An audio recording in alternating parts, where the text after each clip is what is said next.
Bonsoir tout le monde, bienvenue dans ce premier numéro du podcast prénommé La Dissidence. Ici, nous allons recevoir quotidiennement des grandes personnalités, des gens doués d'une certaine sagacité intellectuelle pour discuter des sujets saillants de la société, des sujets surtout tabous. Et comme le disait l'autre, ici ça va être en quelque sorte les funérailles des tabous. Aujourd'hui, nous allons accueillir un grand homme, un afro-rééducateur, comme il le dit sur les réseaux sociaux, c'est Monsieur Lobaye Setembelo. Pouvez-vous vous présenter? Bonjour, bonsoir tout le monde. Ça dépend de là où vous me regardez. Voilà, comme il a fait, je me proclame afro-rééducateur. Pourquoi? Parce que c'est extrêmement important de changer les mentalités de nos frères, de nos sœurs. Nous sommes dans un monde où c'est la conscience commune qui fait que nous pouvons influencer, troubler à l'échelle internationale. Donc c'est ce qui me pousse, c'est ce qui m'anime à faire ce que je vais sur ma page Afro Education. Donc merci de m'avoir invité et j'espère être à la hauteur de renom. Ah, d'accord. Et avec les débuts de la rééducation en Afrique, comment ça se passe? Parce que c'est facile d'éduquer les gens quand ils sont encore très petits, quand ils sont mineurs, mais il y a une sorte d'éducation massive que toi tu veux faire. Comment ça se passe? Est-ce que voilà, la tâche est un peu facile sur le terrain? Pas vraiment, c'est pas facile. Je pense même que dans tout ce que nous faisons dans la vie, il y a toujours des petites difficultés, voire grandes qu'on rencontre. Alors, il y a quelqu'un qui dit qu'il faut toujours commencer par quelque part. J'ambitionne de participer à la reconstruction de l'Afrique. Donc, je me suis dit, c'est vrai que peut-être ce qui pourrait favoriser plus les choses, les facilités, c'est quand tu commences avec des gens qui sont jeunes, comme tu l'as dit. Permets que je te tutoie. Hein. Mais bon, il faut qu'on commence quelque part. D'accord, il faut qu'on commence quelque part. Donc, c'est ce qui fait que je me suis dit qu'il faut qu'on commence par les réseaux sociaux. Nous sommes tout le temps là-bas. Les gens, ils surfent. Les gens. C'est le quotidien. Voilà, c'est le quotidien de tout le monde. Donc, il faudrait que, au-delà du divertissement, au-delà de la distraction que nous rencontrons là-bas, il faudrait qu'il y ait au moins un petit truc d'apprentissage, de prise de conscience de l'éducation. Aujourd'hui, nous allons parler de l'amour, nous allons parler des femmes, nous allons parler des relations. Parce que à la vue, à la lecture des réalités sociétales, nous avons l'impression que 80% des gens souffrent d'une maladie, qu'est l'amour. L'amour, à la base, c'est quelque chose qui est censé nous permettre de savourer la vie, de connaître le goût et le miel de la vie. Malheureusement, on voit que les gens rencontrent des difficultés quand il s'agit de l'amour. Alors vous, Monsieur Lobaye, quelle est votre conception actuelle de l'amour? Ah là, vous me mettez dans une sorte de prison hein, quand vous dites que quelle est ma conception actuelle de l'amour. Mais je pense que c'est facile de répondre. Nous sommes à une période où tout est facile à répondre. L'amour aujourd'hui, c'est du matériel. Matériel parce que si, peu importe ton savoir, peu importe ta beauté, si tu n'as rien dans les proches, c'est très difficile qu'une femme s'intéresse à toi. Donc, c'est ce qui me pousse, moi, à penser qu'aujourd'hui, l'amour, c'est le matériel, c'est le donnant-donnant financièrement. On ne mange plus les sentiments comme avant, où tu pouvais déclamer un poème à une fille, lui dire des jolis mots pour qu'elle soit troublée par toi, pour qu'elle soit influencée par toi. Aujourd'hui, ça passe plus. Si tu viens, tu déclames un poème à une fille, elle va te dire, est-ce que c'est ce qu'on mange? Donc, on est obligé de... Ça, c'est une explication tirée d'une expérience personnelle ou bien c'est une lecture d'une expérience globale? Parce qu'il y a des gens quand même qui mangent bien l'amour et ils ne sont pas aussi fortunés que ça. Je n'en disconviens pas. Mais comme vous l'avez dit, nous sommes la somme en quelque sorte de nos fruits, de nos expériences personnelles. Donc si je dis que l'amour c'est le matériel, ça va au-delà de ce que j'ai vécu. Mais ce que je vois quotidiennement, parce que je me déplace beaucoup, je voyage beaucoup, donc je sais ce que je vois. C'est le quotidien en quelque sorte de toute la jeunesse, pas qu'africaine, mais mondiale. Ok, cela est dû à quoi? Est-ce que cela est dû à l'attitude ambitieuse et ambitieuse des femmes, ou bien cela doit avoir une autre explication qui transcende cette première réponse? Alors, moi, j'aime beaucoup citer ceux qui font de la réflexion leur sujet quotidien. Il y a Youssoupha qui dit que il appelle un principe cause à effet. C'est que quand il y a un effet, c'est qu'il y a une cause. Oui, effet papillon, tout à fait. Donc, si les femmes sont matérialistes, ambitieuse, comme vous l'avez dit, c'est parce qu'il y a eu une cause derrière. Et cette cause, elle est éducative. C'est parce que la société, les parents, le monde dans lequel nous vivons, les éduquent à être ainsi. Imagine par exemple dans une famille polygame, imaginons dans une famille polygame, Peul. Généralement, ce sont les Peuls. Et dans cette famille polygame, il y a 20 personnes. Il y a le papa, ces 2 femmes, et il y a les 17 autres personnes qui sont des enfants. Et ce père de famille ne gagne que 500 000 francs par mois. Il doit non seulement scolariser ses enfants, il doit les vêtir, il doit payer la nourriture. Quand quelqu'un tombe malade, il doit s'occuper de tout ça. Maintenant, il n'a pas tous les moyens nécessaires pour faire cela. Maintenant, imagine parmi ces 17 autres personnes, il y a des filles. Il y a une fille, par exemple, là-bas, qui est très jolie, qui est belle. Et qui sait que, puisqu'il y a des hommes qui sont troublés par sa beauté, et elle sait que si elle essaye de monétiser soit son corps, mais sa beauté, elle peut rapporter de l'argent, non seulement à sa famille. Elle peut permettre à celui-là qui est tombé malade dans la famille là-bas de se faire soigner. Tu vois, en quelque sorte. Donc, ça va la pousser à dire, bon, moi aussi, je vais aider de ce côté. C'est ce qui va pousser les jeunes filles aujourd'hui à être attirées par les hommes qui ont quelque chose. Donc, c'est une forme de dépendance, une forme d'éducation dans laquelle nous nous trouvons. Est-ce que tu apprécies cette attitude féminine? Le fait qu'elle soit matérialiste. Qu'elle soit matérialiste, qu'elle monétise leur corps. Moi-même, c'est la structure mondiale que je déteste. Je dis qu'elles n'ont pas le choix. Moi, je me dis qu'elles ont le choix. Oui, allez-y, comment Pourquoi ça Nous, hommes, on pouvait décider de le faire aussi. Okay. On décide de se lancer dans l'amour à cause de l'argent, mais on ne le fait pas. Les hommes, quand ils se lancent dans une relation amoureuse, ils sont très sincères. C'est un homme peut aimer une fille qui est pauvre, un homme peut aimer une fille qui n'a rien concrètement de sa vie financièrement, et la relation fonctionne très bien. Mais l'inverse est totalement pas possible. C'est pourquoi? Parce que la structure de la société facilite à ce qu'un homme soit ainsi. Mais elle ne facilite pas qu'une femme privilégie beaucoup plus les sentiments romantiques que le matériel. Oui, bien sûr. Quand tu regardes, par exemple, la façon dont le monde est structuré, les opportunités sont différentes, frère. C'est vrai que de nos jours, avec ce concept de Balthazar, les femmes... Mais il y a plusieurs femmes qui ont des opportunités. Il y a Mimiche, par exemple, qui a des Mais est-ce qu'on connaît ce qui se passe? beaucoup de médias. On connaît ce qui se passe derrière. Qu'est-ce que tu veux insinuer? Je n'insinue rien. Je dis simplement que c'est difficile aujourd'hui. C'est très difficile, c'est très rare de voir une femme qui a réussi et qui n'a pas couché. Mimiche, par exemple, elle ne s'exhibe pas sur les réseaux sociaux. Qui t'a dit ça? Tu regardes son TikTok. Bien sûr, elle ne s'exhibe pas là-bas. Elle est décente, elle est pudique. Je ne sais pas qu'est-ce qui se passe ou quelle est ta façon de regarder Mimiche, mais je trouve parfois tu vois de l'exhibition, de l'exubérance dans ce qu'elle fait, bien sûr. Dans certaines de ses productions. Au-delà du fait qu'elle s'exhibe, selon toi, c'est une femme qui est devenue actuellement modèle pour des gens. Ouais. Elle a des entreprises qui fonctionnent, elle a des grands projets qui fonctionnent, notamment Soirée TikTok. C'est un projet de renommée internationale actuellement. Elle travaille actuellement dans l'un des grands médias du pays. Pourquoi les autres filles ou femmes ne décident pas de faire de telles choses en lieu et place de chercher à monétiser leur intelligence, tout ça, leur corps? Tout ça, c'est dû à l'éducation, frère.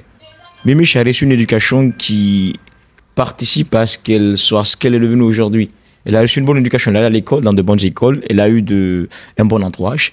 Mais la plupart des filles qui ne font pas ce que Mimiche fait, c'est parce que tout simplement l'éducation au départ, c'était pas comme ça. Tu veux parler de quelle éducation? Non seulement par exemple la possibilité il y a des filles de nos jours qui n'arrivent pas à finir leurs études. C'est ça? Qui n'arrivent pas à finir leurs études. Donc une fille qui n'a pas fini ses études, est-ce qu'elle peut être comme Mimiche? Ça peut être possible, mais c'est très compliqué. Donc, il y a cet écart d'opportunités, de privilèges qui fait que Mimiche, qu'il y a moins de femmes Mimiche en Guinée, c'est ce qui fait que ça. Il y a écart d'opportunités. Et plus de femmes de... Rima Lolo, peut-être? Oui, tout à fait, Rima Lolo. Et est-ce que tu sais que cette réalité... Attends, laisse-moi finir. Et tu sais pourquoi il y a plus de Rima Lolo que de Mimiche? C'est parce que les hommes encouragent cela. Okay. Les hommes sont beaucoup plus troublés par les femmes qui exhibent leurs cuisses, leurs seins, leurs fesses sur les réseaux sociaux qu'une femme qui s'assoit, qui fait une vidéo et est en train de lire un livre de Mariamba, par exemple. Toi, que je classerais par exemple dans la catégorie de ceux-là qui réfléchissent, qui ont pour peut-être ambition quelque part, même si c'est pas si explicite que ça, de participer à la construction réflexionnelle de l'Afrique, de permettre à l'Afrique de se développer. Tu estimes que tu as pour modèle de beauté une femme qui privilégie beaucoup plus le divertissement, la distraction, l'exhibition, qu'une femme qui réfléchit ou bien qui a des projets, ou bien une femme qui s'assume, qui couvre son corps. Moi, je trouve que la vie est un choix. Les femmes qui ont décidé d'être pudiques, d'être chastes, de s'habiller toujours décemment dans les endroits publics ou sur les réseaux sociaux, elles ont fait ces choix-là. Les filles qui ne le font pas ne viennent jamais sur les réseaux pour leur dire non. Une bonne femme ou bien une bonne fille doit s'exhiber. Elles ne le font jamais. Ou bien ne viennent jamais pour les critiquer sur les réseaux sociaux. Mais on voit que c'est le contraire qui se produit.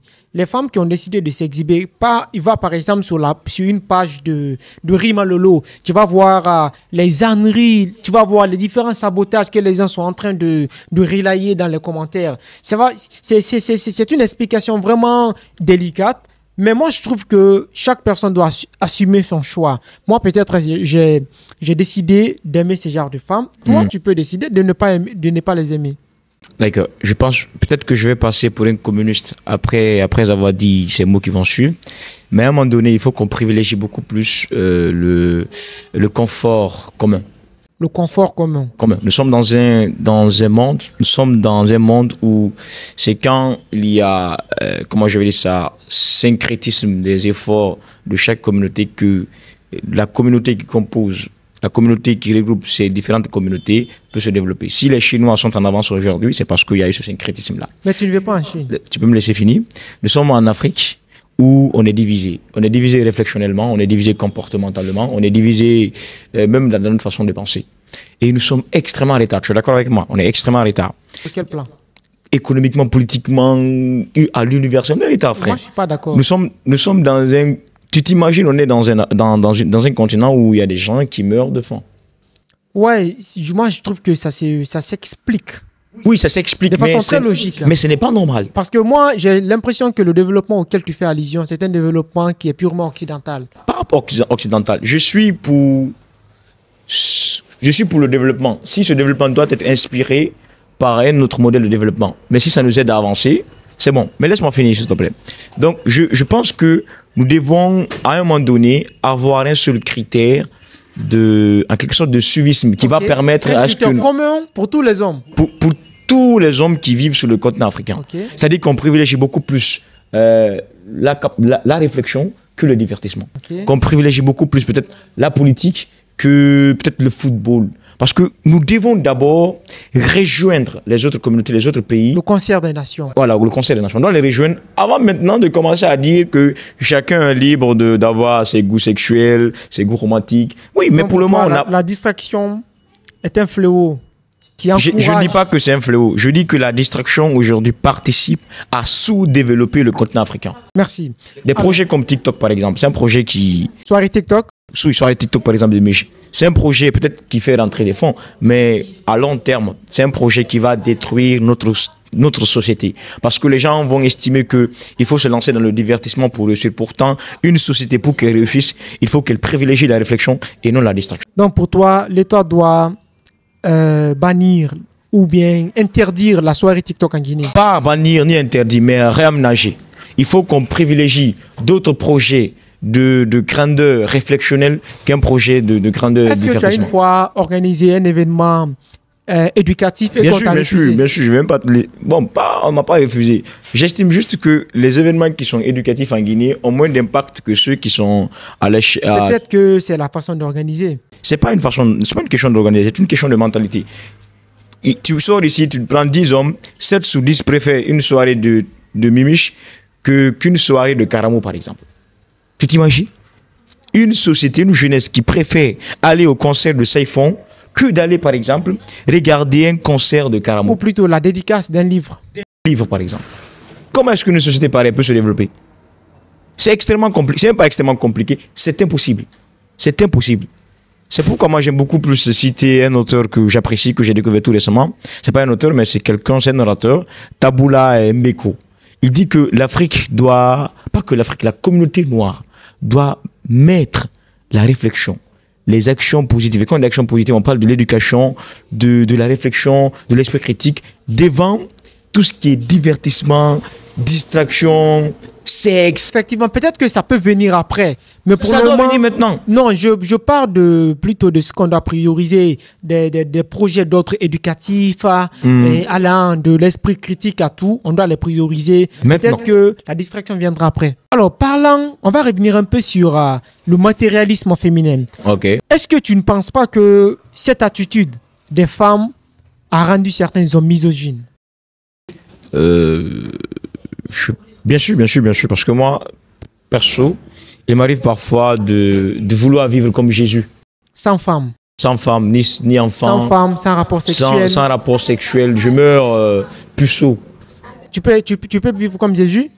Je peux Il n'est le pas faire. un humain comme toi, selon les Qui religieux. t'a dit ça? Il partait à la douche, il chiait, il se lavait, il mangeait, donc je fais tout ce qu'il fait. Ok. Tout ce qui peut-être nous différencie, c'est peut-être parce que les gens l'ont déifié. Si moi aussi j'arrive à avoir des gens derrière moi, ils peuvent me déifier. Donc c'est pas dire que il faut voilà, mais j'estime qu'aujourd'hui, pour revenir à ta question, si les hommes sont misogynes, c'est parce que ils ont vu que le matérialisme de la femme est trop patent. Le matérialisme de la Le femme. matérialisme de la femme est trop patent. Ok. Et c'est ce qui pousse certains hommes à être misogynes, comme des hommes comme Balthazar, par exemple. Ok, Balthazar. Oui, parce que s'il y a des choses comme ça qui se passent, c'est parce que les femmes qui ont été dans son lit ont eu un privilège derrière. Et Lequel? c'est ce qu'il a, un privilège derrière, peut-être un privilège financier, ou bien peut-être ils ont servi d'échange pour un poste à leur mari, on ne sait pas. Ok. Donc c'est ce qui fait peut-être parfois qu'il est brutal dans ce qu'il fait, ce qui fait que les hommes prennent les femmes n'importe comment, parce Tu as qu'ils ont regardé toutes envie. les vidéos? Toutes les vidéos de Balthazar, Oui. pas toutes, elles sont 400 quand même. Et c'est impossible pour quelqu'un de regarder tout ça. Donc, c'est ce qui pousse les hommes à être brutaux. Donc pour toi, sa misogynie se manifeste à travers des actions comme telles. Pas la misogynie de Balthazar. La misogynie des hommes s'explique par le fait que les femmes sont tellement matérialistes aujourd'hui qu'on est obligé de rétorquer. Et la façon pour les hommes de rétorquer, c'est d'être misogyne ou infidèle. Ok. C'est ce que je pense. Tu trouves que, par exemple, les attitudes de Balthazar se justifient? Je n'ai pas écouté sa raison, mais je trouve que nous sommes, comme je l'ai expliqué, on est dans un monde où des choses comme ça ne doivent pas fuiter, surtout en Afrique. Il faut que les choses qui doivent fuiter, que ce soit par exemple un Gianni Alpha qui est en train de lire un livre de Amadou Pateba, des choses comme ça qui doivent fuiter, quoi, pas des conneries comme Est-ce ça. que l'esprit est plus influencé par l'extraordinaire? Des choses que toi tu cites là, ça peut difficilement influencer le cerveau. C'est parce qu'on a programmé notre esprit. Non, ce n'est pas une question de programmation. Bien sûr. C'est une réalité. C'est patent. Oui, c'est cette réalité. évident, c'est clair. Cette réalité relève d'un conditionnement, frère. C'est parce qu'on a conditionné notre esprit à être troublé, à penser que le sexe est plus extraordinaire que la lecture d'un livre. Si tu pars demander à un imam, par exemple, il va te dire, un imam peut-être qui connaît bien la religion, il va te dire qu'il trouve la lecture du Coran plus douce que faire l'amour avec sa femme. Est-ce que tu sais qu'il y a un imam qui m'avait appelé pour avoir les vidéos de Balthazar? Ah bon? Bien sûr. Est-ce qu'on peut connaître le nom ou bien... En fait, je ne sais pas qu'est-ce qui l'a poussé à venir vers moi. Parce qu'il y a beaucoup de personnes qui existent sur cette terre. Dès qu'il a appris l'histoire, c'est moi qui l'ai contacté. Comme si j'étais son fournisseur en quelque sorte. Peut-être que ton physique l'a poussé à... Quel genre de physique? On dit que rien n'est mieux au hasard. S'il t'a contacté, c'est parce qu'il y a une cause derrière. Est-ce que tu n'es pas un distributeur de sextapes sur les réseaux? Parce que je te vois souvent parler de ça. Tu me vois parler de sextape De sur les réseaux sextape, sociaux? je te vois même sur tes stories en train de publier des cuisses de femmes. Peut-être que c'est ce qui a Mais j'ai poussé commencé l'image. par dire que c'est une préférence personnelle. Ah, ok. Mais- Maintenant, revenons à ton imam là.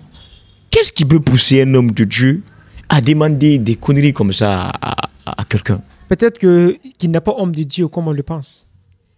Peut-être qu'il l'est par insinuation, peut-être qu'il l'est pour... c'est une façon pour lui de voiler son immaturité, sa perversité peut-être. Ou bien peut-être il est juste homme de Dieu parce qu'il a une conséquence positive qu'il vise. Ok. Parlons toujours du matérialisme des femmes. Ok. Est-ce que... Je sens que c'est un sujet qui t'intéresse, le Est-ce matérialisme que des tu femmes. ne penses pas que la religion en est aussi une raison qui les incite à l'être. Bien sûr. Parce que la religion musulmane, particulièrement, est une religion qui fait la promotion de la soumission féminine. Tout à fait. Elle veut qu'une femme soit plus soumise dans une relation homme-femme, que l'homme soit l'éternel roi. Et tu sais pourquoi? Non. Parce que lorsque les religions se faisaient créer, il n'y avait aucune femme.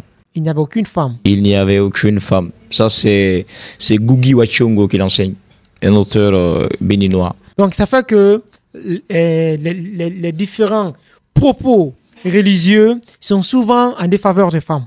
Tout à fait. Si le lion continue à être tué par le chasseur, c'est parce que c'est le chasseur qui raconte l'histoire. Donc si les femmes continuent à se voir défavorisées par les religions, c'est parce que les sculpteurs des religions, ceux qui ont scripté ces religions, étaient des hommes. Est-ce que tu as vu un prophète femme?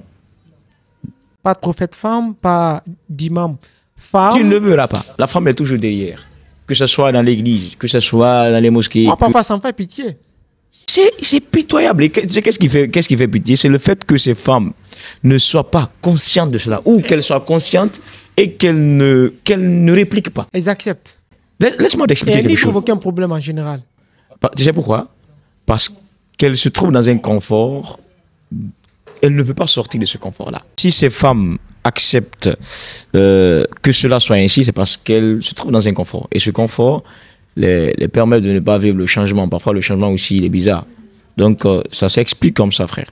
Et moi, je trouve ça pathétique. Alors, mesdames et messieurs, nous étions avec notre confrère afro-rééducateur. Il s'agit de monsieur Lobai Sitembelo. Quel est votre dernier mot sur l'actualité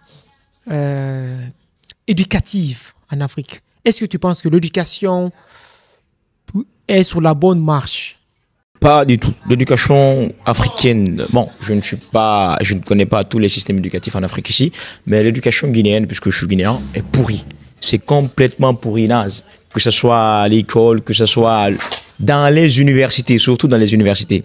Mais avec ce nouveau gouvernement-là, il y a eu des réformes qui sont entamées au niveau des universités. Par exemple, les étudiants ne payent plus les brochures. Okay. Et moi, je salue ça. Ils ne payent plus. Ils ne payent plus. Un professeur qui est surpris en train de vendre une brochure, il va vivre le calvaire que Soumaoro Kanté a vécu après qu'il ait reçu la flèche de Sundiata Keita. Okay. Donc, c'est une avancée. Je salue ça et j'espère que toute l'Afrique va à un moment donné comprendre que le plus important aujourd'hui pour un pays de se développer, c'est l'éducation et non la distraction.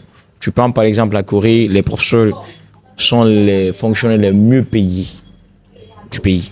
Donc il faut qu'on mette devant la réflexion, l'éducation, qu'au lieu de mettre la distraction, ces conneries de Balthazar au devant de la scène. Et je t'ai même pas dit merci de m'avoir invité. Et j'espère que ceux qui vont regarder cette vidéo vont accepter de pratiquer les enseignements qui y sont, comme a accepté Mandela le concept de Ubuntu quand il est sorti de prison. Merci à tous. C'était le podcast Dissidence. On était avec l'afro-rééducateur Lobai Sitembelo, qui a une page actuellement très suivie, notamment sur TikTok. Alors, nous vous invitons à liker et à partager cette vidéo pour qu'elle fasse le tour du monde. Et vous pouvez également dire dans les commentaires la seconde personnalité qu'on va inviter dans le prochain numéro. Merci.